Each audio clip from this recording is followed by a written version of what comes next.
지난주 광고드린 대로 담임 목사님께서 노예 일정으로 종교개혁지 탐방 중에 계십니다. 20일 화요일까지 일정이 진행되는데요. 은혜롭고 또 안전한 일정이 되시도록 계속해서 기도 부탁드리겠습니다. 오늘은 염려가 엄습할 때라는 제목으로 함께 말씀을 나누도록 하겠습니다. 여러분, 찬송가 중에 죄짐 맡은 우리 구주라는 찬송을 잘 아시죠? 많은 성도들이 좋아하고 또 즐겨 부르는 그런 찬송인데요. 이 찬송 2절에 보면 이런 고백이 있습니다. 시험 걱정 모든 괴로움 없는 사람 누군가 부질없이 낙심 말고 기도드려 아뢰세. 자, 이어서 3절에서 이렇게 고백합니다. 근심 걱정 무거운 짐 아니진 자 누군가 피난처는 우리 예수 주께 기도드리세. 이 찬송의 가사에 얼마나 깊은 공감이 되는지 모릅니다. 각자의 상황과 또 형편은 다르지만 누구나 걱정과 염려를 안고 살아간다는 것이죠. 정말 그렇지 않나요? 염려와 걱정이 없는 사람은 아무도 없다는 거예요. 자, 이런 인생의 염려는요, 나이와도 상관없이 이어진다는 겁니다. 여러분, 아이들이 참 단순해 보이지만 그들 나름대로의 걱정이 있습니다. 자, 이런 걱정이에요. 친구들이 나를 싫어하면 어쩌지? 시험에서 떨어지면 엄마가 실망하실 텐데. 자, 어린 가슴에도 염려가 자리 잡고 있다는 것입니다. 자, 청소년은 어떤가요? 더 복잡한 걱정이 찾아온다는 겁니다. 내 진로는 뭐지? 이 성적으로 원하는 대학에 들어갈 수 있을까? 왜 나만 이렇게 부족할까? 정체성과 미래에 대한 고민으로 마음이 무겁다는 것입니다. 자, 청년도 마찬가지입니다. 청년의 시기에는요, 염려가 막연한 감정이 아니라 구체적인 현실로 다가온다는 거예요. 취업은 언제 되지? 혼자는 외로운데 좋은 사람을 만날 수 있을까? 이 길이 정말 내 길일까? 미래는 보이지 않고 삶은 버겁기만 합니다. 중장년이 되면 가지고 있는 책임이 염려를 불러옵니다. 아이들은 잘 크고 있는 걸까? 대출은 언제 갚지? 혹시 내가 회사에서 밀려나는 건 아닐까? 한 가정과 또 삶을 지켜야 한다는 무게 속에 염려는 더 깊어집니다. 자, 노년의 삶에도 염려는 사라지지 않습니다. 자, 이런 걱정입니다. 요즘 몸이 자꾸 약해지네. 혹시 큰 병은 아닐까? 이제 자식들도 바쁘고 나를 찾는 이가 아무도 없네. 죽음을 준비하는 이 시기에 나는 믿음으로 잘 서 있을까? 삶의 끝자락에서도 마음을 흔드는 염려는 여전히 존재한다는 거예요. 자, 이 밖에도 우리는 나라 걱정, 또 경제 걱정, 치솟는 물가 걱정 등으로 많은 염려의 상황 가운데 살아간다는 것입니다. 자, 그래서 누군가 이런 말을 했습니다. 항상 기뻐하고 쉬지 말고 기도하며 범사에 감사하는 것이 주님의 뜻인데 우리는 항상 염려하며 쉬지 말고 걱정하고 범사에 근심하면서 살아가고 있다. 자, 오죽하면 솔로몬도 인생을 정의하면서 이렇게 말을 했습니다. 전도서 2장 23절 말씀입니다. 일평생에 근심하며 수고하는 것이 슬픔뿐이라 그의 마음이 밤에도 쉬지 못하나니 이것도 헛되도다. 자, 인생이 뭐냐? 평생 근심하면서 수고하다가 가는 것이다. 이렇게 솔로몬이 인생을 정의했다는 것입니다. 자, 이런 의미에서 염려는 인간의 실존이다 라고 할 수 있습니다. 자, 그렇습니다. 이런 형편에서 염려하지 말라라는 이 말은요, 불가능하게 들릴 뿐만 아니라 오히려 현실감이 없는 말처럼 느껴지기까지 한다는 거예요. 자, 이렇게 볼 때 오늘 25절에서 예수님이 하시는 말씀은 언뜻 우리에게 공감이 잘 가지 않는 말씀입니다. 우리 25절 말씀을 같이 한번 읽어보겠습니다. 자, 시작. 그러므로 내가 너희에게 이르노니 목숨을 위하여 무엇을 먹을까? 몸을 위하여 무엇을 입을까 염려하지 말라. 목숨이 음식보다 중하지 아니하며 몸이 의복보다 중하지 아니하니. 자, 염려하지 말라는 이 말씀이 우리에게 금방 와닿지 않는다는 거예요. 오히려 마음속에 이런 질문이 듭니다. 어떻게 염려하지 않고 인생을 삽니까? 어떻게 그렇게 살 수 있나요? 여러분, 한 심리학자가 염려를 이렇게 정의를 했습니다. 염려는 느린 형태의 자살이다. 그리고 최근에 의학계는요, 염려가 수많은 정신건강뿐만 아니라 육체의 질병을 가져온다고 보고를 하고 있습니다. 그리고 이 염려라는 단어는 이런 뜻을 가지고 있어요. 짐승이 목을 물어뜯어 질식시키다 라는 뜻이 있습니다. 염려가 우리 삶에 악영향을 끼친다는 거죠. 잠언 17장 22절에도 이에 대해 말씀합니다. 마음의 즐거움은 양약이라도 심령의 근심은 뼈를 마르게 하느니라. 사랑하는 성도 여러분, 오늘 주님께서는 염려가 이렇게 우리의 삶에 큰 해악을 끼치기에 말씀을 하고 계신 거예요. 염려하지 마. 염려를 중단해. 염려를 멈춰. 이렇게 애곡히 말씀하고 계십니다. 사랑하는 성도 여러분, 그렇다면 이런 현실에서 우리가 어떻게 염려를 중단할 수 있을까요? 그리고 어떻게 염려에서 승리할 수 있을까요? 오늘 주님께서 가르쳐 주신 비결을 함께 나누며 은혜를 나누고자 합니다. 우리 첫 번째 주님이 가르쳐 주신 비결을 앞에 화면을 보고 같이 읽어보겠습니다. 자, 시작. 하나님이 당신을 돌보고 계심을 믿으라. 자, 우리가 염려하는 수많은 이유가 있습니다. 그런데 가장 근본적인 원인이 무엇이냐? 바로 우리가 하나님을 믿지 않기 때문이라는 거예요. 이것이 바로 오늘 본문에서 예수님이 펼치시는 논리입니다. 예수님은 염려가 얼마나 비신앙적인가를 가르치기 위해서 두 가지 예화를 들고 계시는데요. 자, 첫 번째가 바로 공중에 나는 새들입니다. 26절 말씀을 제가 읽어보겠습니다. 궁중의 새를 보라. 심지도 않고 거두지도 않고 창고에 모아들이지도 아니하되 너희 하늘아버지께서 기르시나니 너희는 이것들보다 귀하지 아니하냐. 예수님은 염려하는 제자들에게 이렇게 말씀하시는 거예요. 공중을 나는 새들을 봐라. 저 새가 심지도 않았고 추수도 안 했고 곳간에 쌓아놓지도 않았다. 그런데 다 먹고 살지 않니? 왜 그런지 아느냐? 바로 하늘아버지께서 그들을 돌보고 계시기 때문이란다. 자, 그러면서 염려하는 우리에게 반문하시는 거예요. 너희는 저 새들보다 귀하지 않니? 염려는 비신앙적 태도라는 것입니다. 사랑하는 성도 여러분, 염려가 찾아올 때 꼭 기억하시기 바랍니다. 새들을 돌보시는 하나님이 나를 돌보고 계시다는 사실입니다. 너무나 든든하고 감사한 사실이죠. 자, 예수님께서는 염려가 비신앙적인 것임을 가르치기 위해서 두 번째로 든 예화가 있는데 바로 백합화입니다. 28절에서 29절에 말씀하고 있는데 28절은 제가 읽어보겠습니다. 또 너희가 어찌 의복을 위하여 염려하느냐? 들의 백합화가 어떻게 자라는가 생각하여 보라. 수고도 아니하고 길쌈도 아니하느니라. 29절은 같이 읽어보겠습니다. 자, 시작.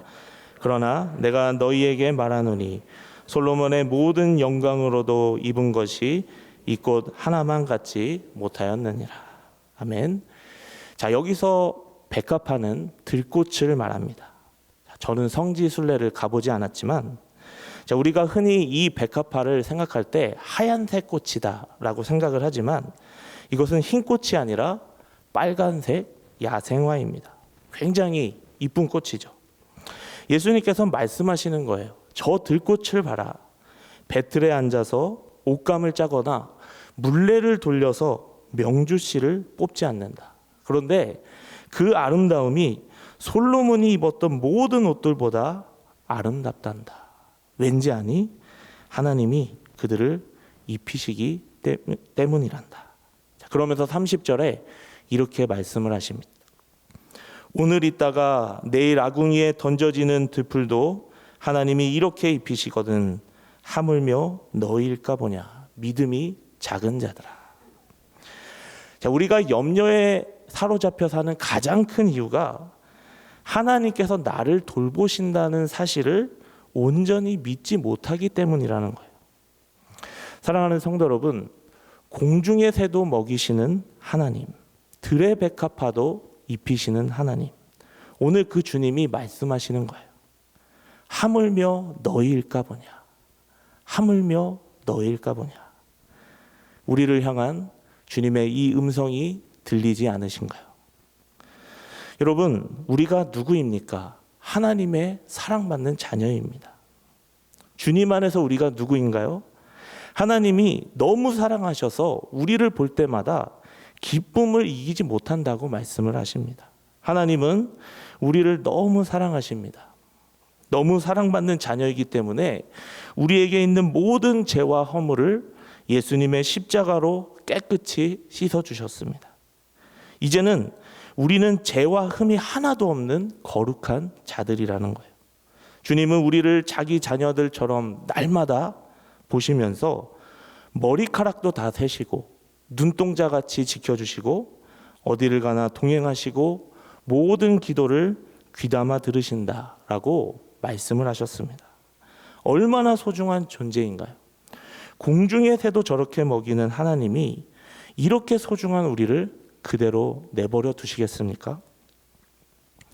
물론 주님이 우리를 돌보지 않는 것 같은 때가 있습니다. 언제이죠? 내 삶에 고난과 어려움이 찾아올 때입니다. 그래서 우리는 좌절하고 시험에 들어 넘어집니다. 자, 그런데 우리가 꼭 기억할 사실이 있습니다. 우리 시편 37편 23절에서 24절 말씀을 같이 한번 읽어보겠습니다. 자, 시작. 여호와께서 사람의 걸음을 정하시고 그의 길을 기뻐하시나니 그는 넘어지나 아주 엎드러지지 아니함은 여호와께서 그의 손으로 붙드심이로다. 자, 이 말씀처럼 우리는 넘어질 때가 있습니다. 어느 날 갑자기 건강을 잃거나 예기치 못한 사고를 만날 수 있습니다. 사업의 실패로 참담한 심정이 되기도 하고요. 관계의 단절로 상처를 입기도 합니다. 그때 이런 의문이 들지 않으십니까? 하나님은 왜 처음부터 나를 넘어지지 않게 붙잡아 주시지 않을까? 마음의 원망과 불평도 생깁니다. 이에 대해서 제가 완전히 대답해 드릴 수는 없지만 분명한 사실이 있습니다. 자, 그게 뭐냐면 하나님의 백성이라면 여호와 하나님께서 그 손으로 붙들어 주신다는 거예요. 그래서 하나님의 백성은 가끔은 넘어질 수 있지만 아주 엎드러지지는 않는다는 것입니다. 주님은 로마서 8장 29절의 말씀처럼 그 아들의 형상을 본받게 하기 위해서 우리를 잠깐 넘어지게도 하실 때가 있다는 거예요. 우리를 흔들어서 주의 성품을 본받게 하여 하나님의 선한 일을 이루실 때가 있다는 것입니다. 사랑하는 성도 여러분, 여전히 고통 중에 있을지라도 우리를 붙들고 돌보시는 주님의 손길을 굳게 붙드시기 바랍니다. 하물며 우리일까 보냐. 이 믿음을 우리가 가지면 염려는 힘을 잃어버린다는 것입니다. 사랑하는 성도 여러분, 하나님께서 지금도 여러분을 돌보고 계심을 믿으십시오. 그 믿음이 염려를 이기는 힘이 됩니다. 그리고 그 믿음으로 기도하시기 바랍니다. 빌립보서 4장 6절에서 7절에 이렇게 말씀하셨습니다. 아무것도 염려하지 말고 오직 모든 일에 기도와 간구로 너희 구할 것을 감사함으로 하나님께 아뢰라. 그리하면 모든 지각에 뛰어난 하나님의 평강이 그리스도 예수 안에서 너희 마음과 생각을 지키시리라. 염려를 기도로 바꾸라는 말씀입니다. 내가 할 수 없는 상황을 가지고 염려를 하지 말고 모든 것을 가능케 하시고 우리를 돌보시는 하나님 앞에 믿음으로 기도하라는 말씀이에요. 여러분, 염려를 기도로 바꾸십시오. 염려가 밀려올 때 하나님께 아뢰시기 바랍니다. 하나님을 바라보세요. 이것이 염려가 엄습할 때 돌보시는 하나님을 체험하는 비결입니다. 바라기는 우리의 삶 속에 염려가 엄습할 때 우리를 돌보고 계시는 그 주님을 바라보고 의지함으로 염려를 극복하는 우리 모두가 될 수 있기를 주님의 이름으로 축복합니다. 자, 두 번째 주님께서 가르쳐 주신 비결을 우리 한번 같이 읽어보겠습니다. 시작. 하나님이 주신 삶의 목적에 집중하며 살라. 자, 오늘 주님께서도 염려에 대해서 가르치시면서 우리가 염려할 수밖에 없는 상황에 공감하시는 것을 알 수 있습니다. 하지만 동시에 주님께서는요, 염려가 하나님의 자녀답지 못한 태도임을 지적하고 계셔요. 자, 32절 말씀입니다. 이는 다 이방인들이 구하는 것이라 너희 하늘 아버지께서 이 모든 것이 너희에게 있어야 할 줄을 아시느니라. 자, 하나님 없이 사는, 돌보는 하나님이 계시지 않는 이방인들이 염려하는 것은 당연하지만 우리를 돌보시는 하나님을 모신 자가 그렇게 염려하는 것은 말이 되지 않는다는 거예요. 그것은 하나님을 신뢰하지 않는 삶입니다. 자, 그러면 우리가 믿는 자로서 의식주를 염려하는 대신에 어떤 삶의 태도를 가지고 살아야 하는가? 자, 이에 대해서 33절에 이렇게 말씀합니다. 우리 33절은 같이 읽어보겠습니다. 시작. 그런즉 너희는 먼저 그의 나라와 그의 의를 구하라. 그리하면 이 모든 것을 너희에게 더하시리. 아멘. 자, 먼저 그의 나라와 그의 의를 구하라 라고 말씀하셔요. 자, 좀 더 쉽게 표현을 하면은 하나님이 우리를 구원하시고 부르신 목적을 위해 살라는 것입니다.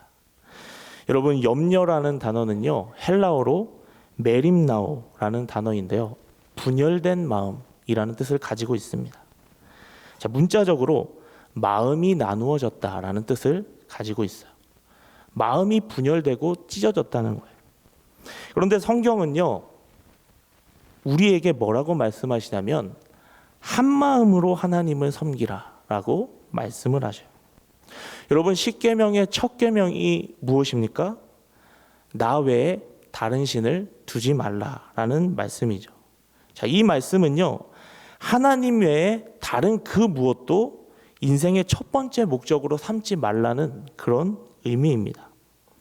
너희는 먼저 그의 나라와 그의 의를 구하라. 자, 이 말도 같은 의미입니다. 구원받은 자답게 삶의 목적을 분명히 하고 살라는 말씀입니다. 그러므로 여러분, 내 마음에 염려가 찾아왔다는 것은 무엇을 의미할까요? 바로 우리 인생의 목적에 주황불, 빨간불이 켜졌다는 것을 의미합니다. 내가 지금 염려가 많다는 것은 내 삶의 목적이 희미해졌다는 것을 경고한다는 거예요. 나도 모르게 내 삶의 목적을 잊어버리고 잘못된 것, 잘못된 방향으로 살고 있다는 신호등입니다. 여러분, 혹시 여러분의 마음에 염려가 많으신가요? 그렇다면 조용히 여러분의 인생의 방향과 목적을 점검해 보시기 바랍니다. 우리가 왜 염려에 사로잡히는가? 아마도 그 이유는 하나님 외에 다른 어떤 것이 당신의 삶의 첫 자리에 놓여 있기 때문이라는 것입니다. 이것이 예수님의 논리예요. 자, 성경을 보면요, 마귀는 하나님의 백성이 이 하나님이 부르신 목적을 따라 살지 못하도록 끊임없이 방해하고 해방한다는 거예요. 예수님조차 그러지 않았습니까? 광야에서 기도하실 때 마귀의 시험을 받으셨죠. 예수님께서 십자가의 사명을 감당하지 못하도록 마귀가 3번이나 시험하지 않았습니까? 자, 여러 가지 유혹을 통해서 예수님의 마음이 나뉘고 분산되도록 유도를 한다는 것이에요. 자, 그런데 예수님은 어떻게 하셨습니까? 말씀을 가지고 승리하셨다는 거예요. 말씀을 붙잡고 하나님께서 당신을 이 땅에 보내신 그 부르심의 목적을 놓치지 않고 꽉 붙들었다는 것입니다. 사랑하는 성도 여러분, 염려를 극복하기 위해 어떻게 해야 될까요? 우리의 삶의 목적을 다시 분명히 해야 합니다. 나는 왜 사는가? 무엇을 위해 사는가? 나는 정말 하나님의 나라와 그 의를 구하고 있는가? 그것이 내 삶의 1번이요 우선순위인가? 혹시 하나님과 세상 사이에 내 마음이 나누어진 것은 아닌가? 살펴야 한다는 것입니다. 염려를 이기기 위해서는 삶의 방향을, 삶의 목적을 다시 하나님께로 돌려야 합니다. 사랑하는 성도 여러분, 여러분은 지금 무엇을 삶의 중심에 두고 계십니까? 여러분의 마음을 나누고 있는 것은 무엇인가요? 우리가 오늘 말씀을 따라서 삶의 우선순위를 한 마음으로 놓게 되면 우리 안에 있는 염려는 사라질 줄 믿습니다. 바라기는 오늘 이 예배를 통하여 하나님께서 저와 여러분을 구원하시고 부르신 그 목적을 따라 사는 삶이 회복되는 은혜가 있기를 주님의 이름으로 축복합니다. 자, 마지막으로 주님이 주시는 염려를 극복하는 결론의 말씀을 함께 읽어보겠습니다. 시작. 오늘의 축복을 붙잡으라. 34절에서 주님께서 이렇게 말씀하십니다. 그러므로 내일 일을 위하여 염려하지 말라. 내일 일은 내일이 염려할 것이요 한날의 괴로움은 그날로 족하니라. 이 말은요, 내일을 위해 계획하지 말라는 의미가 아닙니다. 단지 오늘 하루를 버텨보라는 말도 아닙니다. 이 말씀은 우리가 내일의 염려 때문에 오늘 하나님께서 나에게 맡기신 일을 제대로 하고 있는가, 내일의 염려 때문에 오늘의 축복을 놓치고 있지 않은가 살피라는 의미입니다. 오늘 지금이 중요하다는 말씀이에요. 내일 염려하고 걱정하는 것 때문에 지금 해야 할 일조차 충실하지 못하다면 오늘의 축복을 놓치고 사는 결과를 가져올 수 있다는 것입니다. 자, 어느 목회자가 우리 인생의 기쁨을 빼앗아가는 두 가지 강도가 있다고 이야기를 했습니다. 자, 어제의 후회와 내일의 염려입니다. 어제의 후회가 소용이 없다는 거예요. 이미 다 지나갔고 또 다시 오지 않기 때문에 더 이상 그것에 연연할 필요가 없다는 것입니다. 내일의 염려도 마찬가지입니다. 내일의 염려는 아직 오지 않았고 실제로 일어나지 않았기 때문에 아무 소용이 없다는 거예요. 실제로 일어나지 않은 그 일을 향해서 염려하고 걱정하기보다 오늘에 충실하라는 것입니다. 자, 메시지 성경을 번역한 유진 피터슨 목사님이 이 34절을 이렇게 번역을 했습니다. 하나님께서 바로 지금 하고 계신 일에 온전히 집중하여라. 내일 있을지 없을지도 모르는 일로 동요하지 마라. 어떠한 어려움이 닥쳐도 막상 그때가 되면 하나님께서 감당할 힘을 주실 것이다. 사랑하는 성도 여러분, 오늘에 충실하시기 바랍니다. 지금 일하시는 하나님을 바라보세요. 작은 일에조차 하나님의 손길을 바라보면서 감사하며 살기를 하나님은 원하십니다. 오늘은 하나님이 주신 선물이라는 거예요. 그런데 많은 사람이 미래에 대한 걱정으로 현재를 놓치고 산다는 것입니다. 주님은 오늘 내게 주어진 책임과 기쁨을 우리가 충실히 누리기를 원하십니다. 출애굽기에서처럼 하나님은 이스라엘에게 매일 만나를 주셨듯이 우리에게도 매일 살아갈 힘과 은혜를 주신다는 거예요. 따라서 내일의 염려는 내일 감당하고 오늘의 은혜를 누리라고 주님은 말씀하십니다. 이것이 염려를 극복하는 세 번째 비결입니다. 자, 바라기는 하나님을 신뢰하고 오늘의 삶에 충실함으로 염려 대신 평안을 누리는 삶이 되기를 주님의 이름으로 축복합니다. 자, 설교를 마무리하면서 한 감동적인 실화를 나누려고 합니다. 뉴욕에 있는 성경학교 교장이자 찬송가 작곡가인 마틴 목사님이라는 분이 계셨습니다. 이분이 어느 날 뉴욕에 있는 한 교회에서 주일 설교를 부탁받아서 설교를 해야 되는데 한 가지 어려운 상황이 있었다는 거예요. 그게 뭐냐면 당시 아내가 병으로 많이 아파서 그 곁을 떠나기 어려웠다는 것입니다. 그래서 마틴 목사님은 설교 요청을 받았지만 아내를 두고 떠날 수가 없어서 쉽게 결정을 내릴 수가 없었습니다. 자, 그때 오랫동안 고민하던 이 아버지를 지켜보던 9살 아들이 조심스럽게 이렇게 말했다는 거예요. 아버지, 하나님께서 아버지에게 설교하게 하시려는 거라면 그 시간 동안 어머니도 지켜주시지 않을까요? 마틴 목사는 이 아들의 말을 통해서 하나님께서 자신을 일깨우신다는 확신을 갖게 되었습니다. 그리고 결국 교회로 향해서 설교를 했습니다. 그리고 그의 아내도 마틴 목사님이 설교하는 동안 이 아들의 말에 영감을 받아 찬송시를 쓰기 시작했는데요. 그녀는 설교하고 돌아온 남편에게 그 찬송시를 건네주었고 이 마틴 목사님은 곧바로 병원 채플실 오르간 앞에서 30분 만에 이 곡을 완성했다는 거예요. 자, 이렇게 탄생한 곡이 바로 우리 모두가 사랑하는 찬송가 382장 너 근심 걱정 말아라 라는 것입니다. 자, 이런 가사가 있죠. 너 근심 걱정 말아라 주 너를 지키리. 주 날개 밑에 거하라 주 너를 지키리. 어려운 시험 당해도 주 너를 지키리. 구주의 품에 거하라 주 너를 지키리. 주 너를 지키리. 아무 때나 어디서나 주 너를 지키리. 늘 지켜주시리.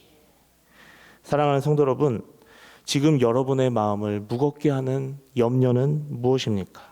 그 염려 앞에서 오늘 이 말씀을 꼭 기억하시기 바랍니다. 하나님이 당신을 돌보고 계심을 믿으십시오. 하나님이 주신 삶의 목적에 집중하여 살아가십시오.